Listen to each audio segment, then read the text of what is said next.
in 1969, NASA made history when it sent the first manned crew to the moon as part of the Apollo 11 lunar mission.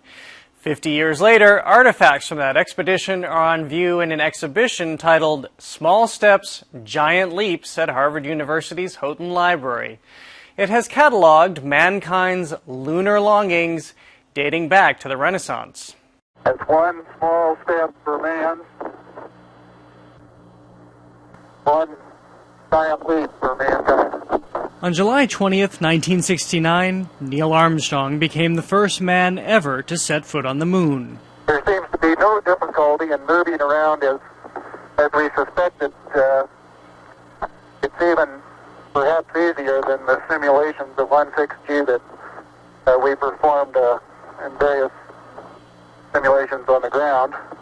If you think about what Apollo 11 achieved, that it lifted human beings off the surface of Earth and got them safely to the moon, hundreds of thousands of miles away, that's an amazing achievement. John Overholt is the curator of this exhibition celebrating the 50th anniversary of the Apollo 11 lunar mission, appropriately titled Small Steps, Giant Leaps. I think people are hungry for an idea of an achievement that is greater than any one individual, something that's meaningful as a society.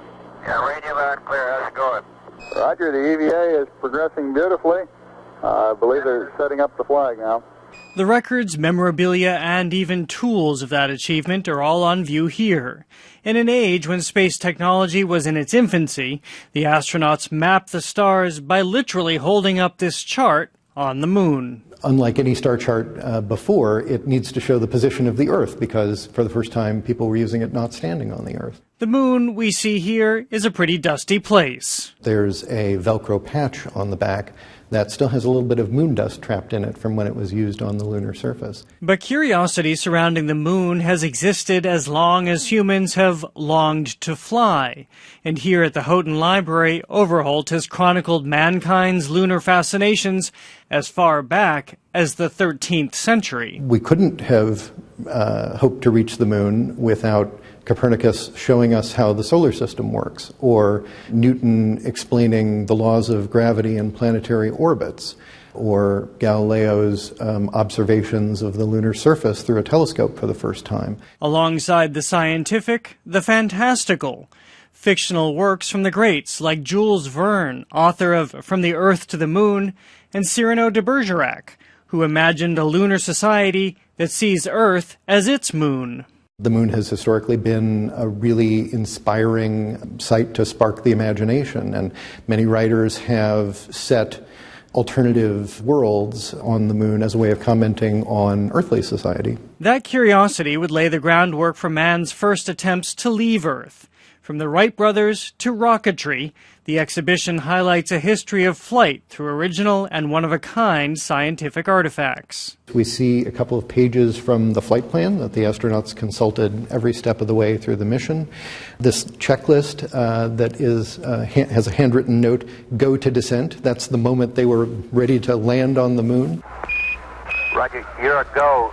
You go to continue power descent. You're a go to continue power descent. I think most remarkably of all is this little sketch that Neil Armstrong made for his father to explain the mechanics of the propulsion system on the Eagle lunar module.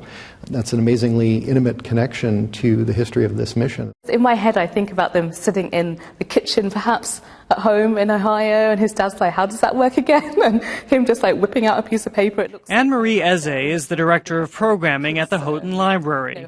For her, it's the little details that make this history come alive, like this transcript of communications between mission control and the astronauts as they landed on the moon for the first time.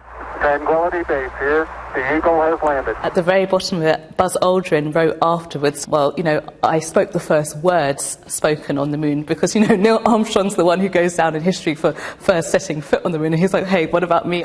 Of course, Armstrong was the one to make headlines, especially in Ohio, in his hometown newspaper. And it just says Neil steps on the moon. Of course, everyone knew who Neil was. And it has a photograph of his parents who are looking very happy and extremely relieved as well. It's an intimate look at the pioneers throughout history who helped put mankind among the stars.